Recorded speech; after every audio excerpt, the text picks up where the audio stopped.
Hello నమస్తే అందరూ ఎలా ఉన్నారు? నేనైతే చాలా బాగున్నా. ఈరోజు లంచ్‌లోకి స్పెషల్ ఏంటంటే పాలక్ పన్నీర్. పన్నీర్ అంటే మీలో ఎంతమందికి ఇష్టం? నాకైతే మాత్రం భలే ఇష్టం పన్నీర్ అంటే.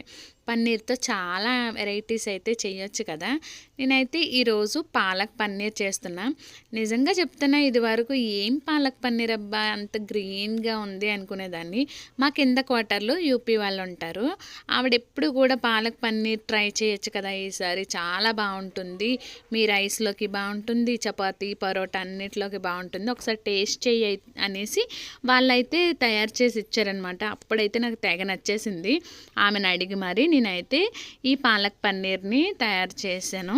అప్పటి నుండి కూడా వీక్లీ వన్స్, మంత్లీ వన్స్ ఇలా పాలక్ పన్నీర్ చేస్తూనే ఉంటాను. ఇది నా ఫేవరెట్ డిష్ అని కూడా చెప్పొచ్చు, అంత ఇష్టం. ఇప్పుడైతే ఎలా చేస్తున్నానో మీకైతే చూపించేస్తున్నా. పాలక్ని అయితే తీసేసుకున్నాం, అలాగే పన్నీర్ని కూడా.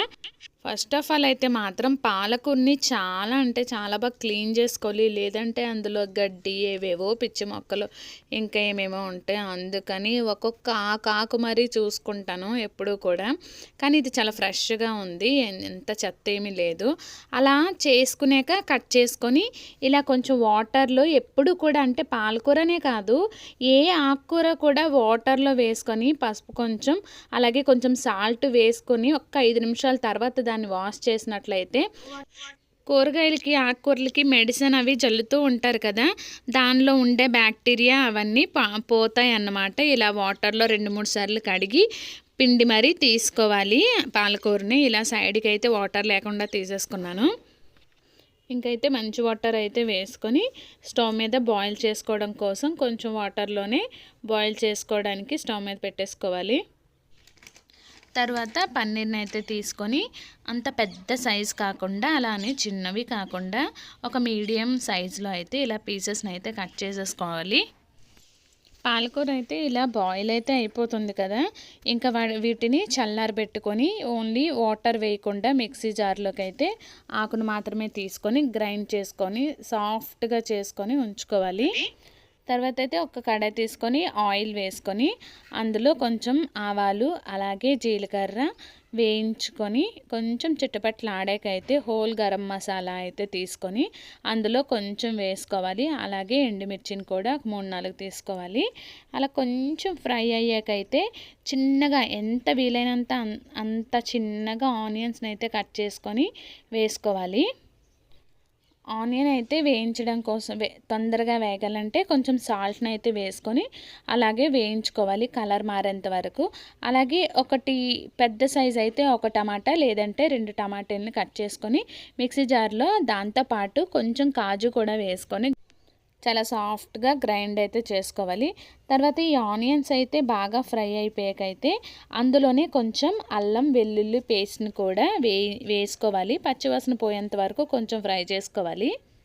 అలాగే మనం గ్రైండ్ చేసుకున్న టమాటా కాజు పేస్ట్ని కూడా ఇందులోనే వేసేసుకోవాలి. బాగా కలుపుకోవాలి పచ్చివాసన పోయేంత వరకు. ఎందుకంటే టమాటా కూడా వేయించి తీసుకున్నది కాదు కాబట్టి కొంచెం ఆ స్మెల్ అనేది పోయే వరకు ఆయిల్ పైకి తేలేలా కొంచెం వేయించేసుకోవాలి. తర్వాత అందులోనే కొంచెం కొత్తిమీర కూడా వేసేసుకోవాలి. ఇలా టమాటా కూడా ఫ్రై అయిపోయాకైతే మనం గ్రైండ్ చేసుకున్న పాలక్ ఉంది కదా, పాలకూర, దాన్ని కూడా వేసుకొని బాగా కలిసేంతలా కలుపుకోవాలి. ఇంకా ఇంత థిక్నెస్ కాకుండా కొంచెం వాటర్ అయితే అదే మిక్సీ జార్లో కొంచెం వాటర్ అయితే యాడ్ చేసుకొని ఆ వాటర్ని కూడా ఇందులో వేసేసుకోవాలి. మీకు ఎంత గ్రేవీలా కావాలనుకుంటే అలా అన్నమాట. అలా అని ఎక్కువ పలుచగా కూడా అంత టేస్ట్ ఉండదు. ఇప్పుడైతే దానిలోకి సరిపడా, ఆల్రెడీ ముందు ఆనియన్స్ వేసేటప్పుడు సాల్ట్ వేసుకున్నాం కాబట్టి మళ్ళీ చూసుకొని కొంచెం సాల్ట్, అలాగే పసుపు, కారం, కొంచెం నేనైతే పన్నీర్ మసాలా వేసుకున్నాను. పన్నీర్ మసాలా అలాగే జీలకర్ర పొడి ఉంటే వేసుకోండి, లేదా హోల్ గరం మసాలా ఉన్నా కూడా వేసేసుకోవచ్చు. ఇలాంటి వాటికి కొంచెం మసాలా అయితే అవసరం. ఆ స్మెల్, టేస్ట్ వేరేగా ఉంటుంది కదా. ఇలా పాలకూర కూడా ఫ్రై అయిపోయాకైతే మనం కట్ చేసి పెట్టుకున్న పన్నీర్ పీసెస్ని కూడా నెమ్మదిగా అందులో వేసేసుకోవాలి. ఇంకా పన్నీర్ అయితే వేసాక ఇంకా పదే గరిటతో మనం అస్సలు కలపకూడదన్నమాట. ఏదో నార్మల్గా చిన్నగా కలుపుకోవాలి. ఎందుకంటే పన్నీర్ పీసెస్ అనేవి మళ్ళీ విడిపోతాయి అందులో. అందుకోసమని ఏదో లైట్గా అలాగా కలుపుకోవాలి. మనం వేయాల్సినవన్నీ వేసేసి ఇప్పుడు ఇందులో కొంచెం బటర్ కానీ నెయ్యి కానీ ఒక స్పూన్ వేసుకుంటే ఆ టేస్ట్ బాగుంటుంది. నేనైతే నెయ్యిని యూస్ చేశాను.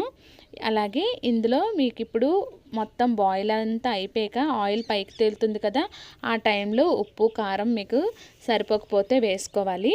తర్వాత మొత్తం అయిపోయాక ఇంకా కొంచెం కసూరి మేతి వేసుకుంటే చాలా అంటే చాలా టేస్టీగా ఉంటుందండి. ఒకసారి వేసుకొని చూడండి, లేదంటే స్కిప్ చేసేయచ్చు. అలా వేసాక కూడా ఇంకో 2 నిమిషాలు మూత పెట్టి ఉంచి తీసి చూడండి. ఇలా ఆయిల్ పైకి తేలి ఆ స్ట్రక్చర్ అనేది కూడా చాలా బాగుంటుంది, టేస్ట్ కూడా. మన పాలక్ పన్నీర్ అయితే రెడీ అయిపోయింది కదా. ఇది చాలా సింపుల్గా చేసేసుకోవచ్చు. అంత పెద్ద ప్రాసెస్ ఏమీ కాదండి, చాలా సింపుల్గా అయిపోతుంది. ఇంకా ఎవరైనా చేసేయచ్చు, అంత ఈజీగా ఉంటుంది. ఇది మీకు నచ్చినట్లయితే ఒక లైక్ చేయండి. అలాగే సబ్స్క్రైబ్ మై ఛానల్. ఇంకా మరెన్నో రెసిపీస్ కోసం నా ఛానల్ని ఎవరైనా సబ్స్క్రైబ్ చేసుకోకపోతే చేసుకోండి ప్లీజ్.